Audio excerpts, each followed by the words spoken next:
जय हिंद, वंदे मातरम। साथियों, स्वागत है डेली स्टडी में। आज की वीडियो में बिहार सिविल कोड के लिए फुल सेट का प्रैक्टिस सेट 2 लेकर आया हूं, जो कि आपके सिलेबस के अनुसार है। और पिछला सेट आपने नहीं देखा है तो लिंक नीचे डिस्क्रिप्शन में दिया गया है, वहां पर आप जा करके देख सकते हैं। तो चलिए शुरू करते हैं। तो देखिए, पहला प्रश्न है आज का सेट का, बिहार विभूति के नाम से किसे जाना जाता है। आपको जो भी प्रश्न का आंसर मालूम हो आप नीचे कमेंट बॉक्स में बता सकते हैं। आपको 3 से 4 सेकंड का हम आपको समय दे रहे हैं। बिहार विभूति के नाम से किसे जाना जाता है। सही जवाब होगा यहाँ पर Anurag Narayan Sinha. Option number A यहाँ पे जितने भी लोग किए हैं बिल्कुल सही जवाब है। तो देखिए, बिहार के पहले उप मुख्यमंत्री कौन थे, तो यही थे अनुराग नारायण सिन्हा। और साथ ही भारतीय राज्य बिहार के वित्त मंत्रालय का भी प्रभार संभाला था और इन्हें बिहार विभूति के नाम से भी जाना जाता है। अगला देखिए, स्वर्ण क्रांति किससे संबंधित है। तो स्वर्ण क्रांति की बात करें तो ये जो होगा ये बागवानी और शहद से संबंधित है। तो ऑप्शन डी यहाँ पे जितने लोग किए बिल्कुल सही जवाब है। अगला देखिएगा, रूस में फरवरी क्रांति कब हुई है। रूस में फरवरी क्रांति हुई थी, ये वर्ष था 1917। Option number D. और लेनिन द्वारा जो है वर्ष 1917 में रूस में फरवरी क्रांति हुई थी। तो ध्यान रखिएगा, ऐसे भी प्रश्न पूछेगा कि रूस में फरवरी क्रांति जो कि 1917 में हुआ था ये किसके द्वारा हुआ था, लेनिन द्वारा। चलिए देखिए, सुप्रीम कोर्ट किस अनुच्छेद के तहत रीट जारी कर सकता है। देखिए आपके सामने यहाँ पे संविधान का अनुच्छेद है। इन अनुच्छेद में से कौन सा अनुच्छेद के तहत सुप्रीम कोर्ट यानी कि भारत का सर्वोच्च न्यायालय जो है रीट जारी करता है, वो कौन सा अनुच्छेद है। तो ये होगा आपका अनुच्छेद 32। ऑप्शन नंबर बी यहाँ पे सही जवाब है। तो देखिए, रीट जो है कुल मिलाकर कितने प्रकार के होते हैं, 5 प्रकार के होते हैं। और रीट का क्या मतलब होता है, रीट जो है किसी व्यक्ति को अपने मौलिक अधिकारों की रक्षा के लिए सर्वोच्च न्यायालय और उच्च न्यायालयों में जाने का अधिकार देता है। और सुप्रीम कोर्ट जो है अनुच्छेद 32 के तहत रीट जारी करता है। वहीं पे राज्य की राजधानी या फिर राज्य का जो हाईकोर्ट होता है यानी कि उच्च न्यायालय, ये संविधान के कौन से अनुच्छेद के तहत रीट जारी करता है, तो ध्यान रखिएगा 226। चलिए अगला देखिए, निम्नलिखित दलों में से किसने अपने प्रतीक के रूप में स्वास्तिक का इस्तेमाल किया था। स्वास्तिक का जो है ये एक सिंबल यानी कि प्रतीक है, ये कौन सा पार्टी ने इसका इस्तेमाल किया था स्वास्तिक का। तो ये होगा आपका Nazi party. Option number C. तो देखिए, स्वास्तिक को और क्या कहा जाता है, फ्लाई फोर्ट कहा जाता है। चलिए नेक्स्ट देखिए, हिंदी का प्रश्न है, जिन वाक्यों में घृणा यानी कि नफरत, हर्ष, शोक, आश्चर्य के भाव प्रकट और विस्मयादि बोधक होता है, इसका प्रयोग जो है कहां पर होता है।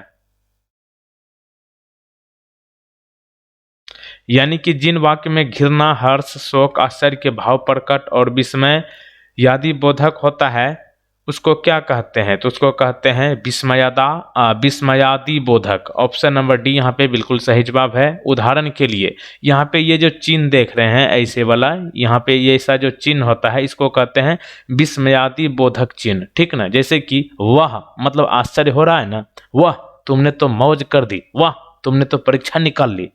तो ये हो गया आपका विस्मयादि बोधक चिन्ह, ठीक। अगला देखिए, बिहार का अधिकांश क्षेत्र किसके अंतर्गत आता है।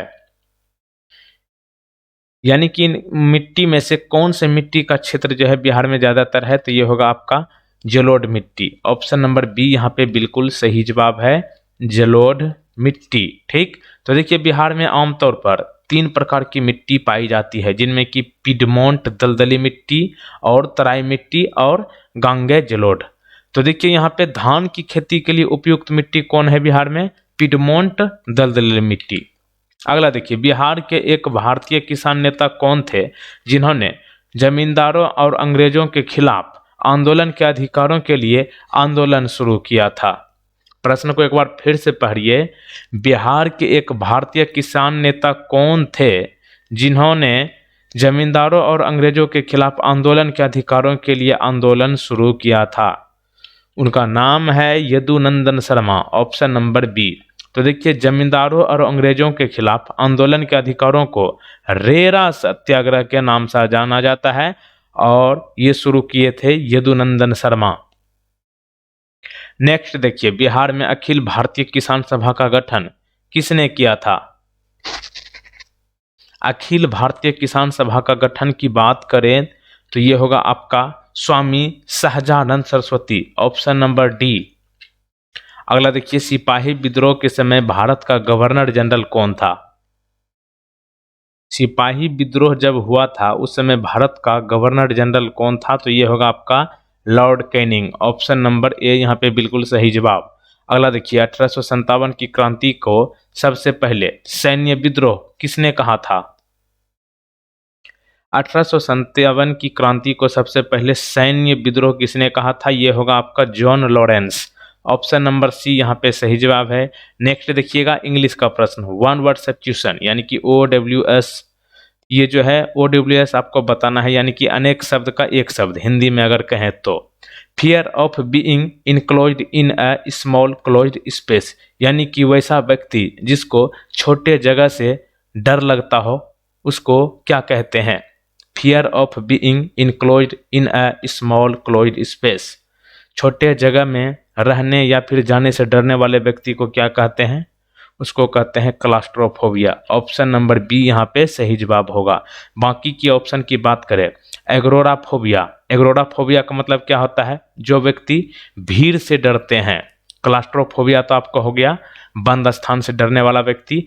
और जीनोफोबिया, जीनोफोबिया जो है अजनबी से डरना, यानी कि कोई अनजान व्यक्ति से मिलना या फिर उनसे बात करने में हिचकिचाना, ये सब हो गया आपका जीनोफोबिया के अंतर्गत, ठीक। और पैथोफोबिया का मतलब होता है जिसको बीमारी से ज़्यादा डर लगता है। तो ध्यान रखिएगा, क्लास्ट्रोफोबिया छोटे जगह या फिर बंद स्थान से डरने वाला व्यक्ति को कहा जाता है।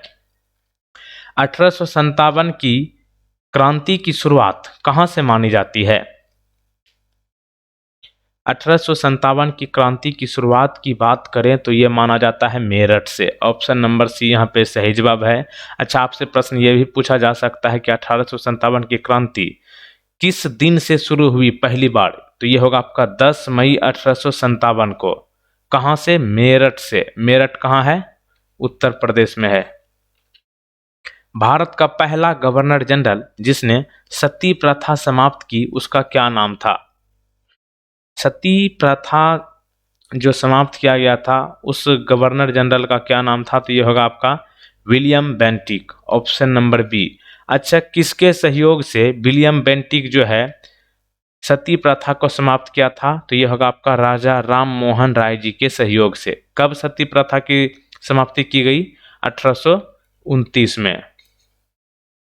और देखिए, यहाँ पे आगे बढ़ने से पहले आप लोग वीडियो को फटाफट लाइक जरूर कर लीजिए, जो लोग नहीं किए हैं अभी तक लाइक। और जो लोग यहाँ पे पहली बार आए हैं चैनल को सब्सक्राइब करके बेल आइकन को क्लिक करने के बाद ध्यान रखिएगा ऑल नोटिफिकेशन को क्लिक करके रखिएगा।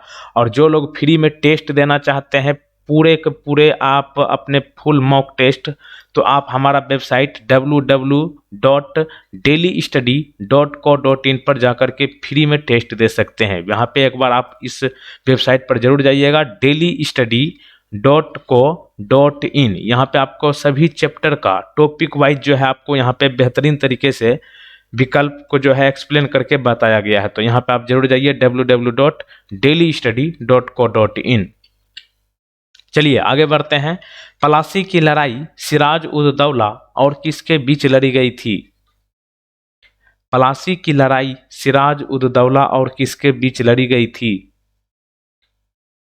तो ये होगा आपका Robert Clive, option number D यहाँ पे सही जवाब है। पलासी की लड़ाई कब हुई थी? 1757 में हुई थी। किसे ब्रिटिश भारत के बाबर के रूप में जाना जाता है? ब्रिटिश भारत के बाबर के रूप में किन्हें जाना जाता है? तो ये होगा आपका Robert Clive, option number D. Next देखिए, केंद्रीय मंत्रिमंडल ने बिहार के किस जिले में एक नए अखिल भारतीय आयुर्विज्ञान संस्थान यानी कि एम्स की स्थापना करने की मंजूरी दी है? बिहार का उस जिला का नाम बताइए जहां पर केंद्रीय मंत्रिमंडल ने नए एम्स की स्थापना करने की घोषणा की है। तो ये होगा आपका Darbhanga, option number D, Mithila क्षेत्र। और कुल लागत इसका कितना होगा 1264 करोड़, यानी कि 1264 करोड़ की लागत से यह दरभंगा एम्स को तैयार किया जाएगा।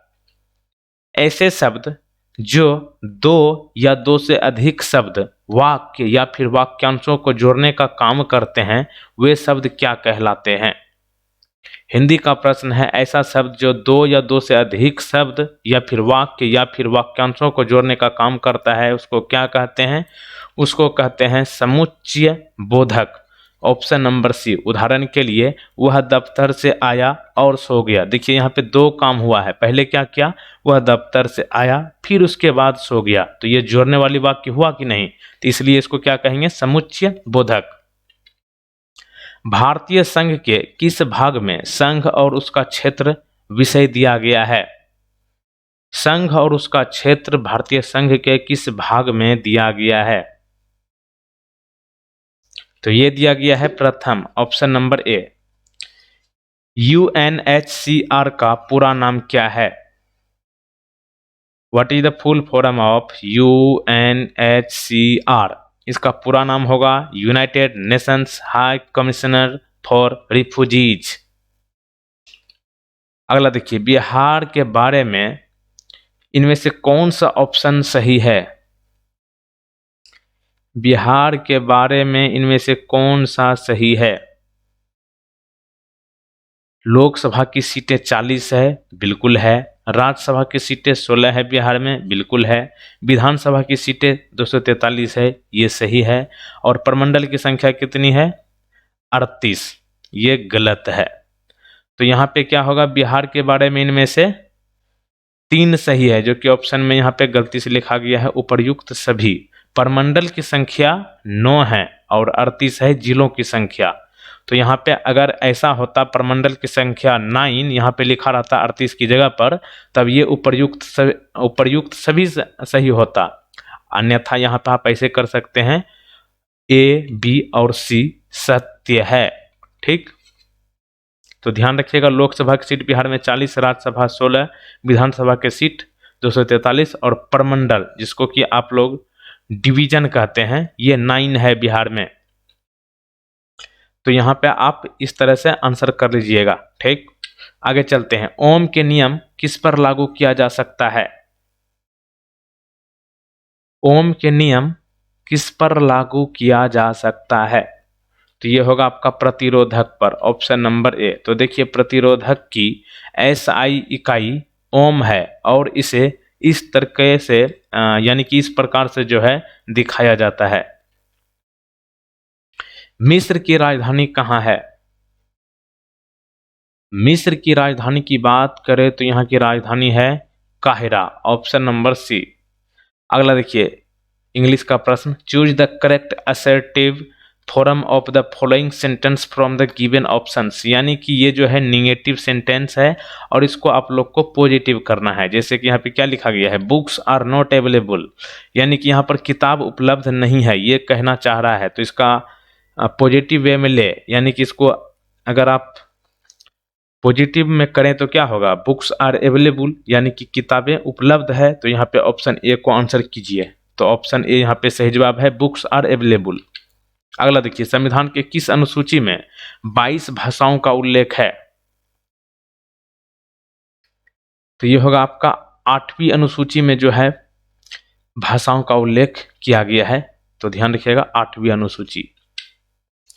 अब एक प्रश्न आपके लिए है, बिहार दिवस कब मनाई जाती है?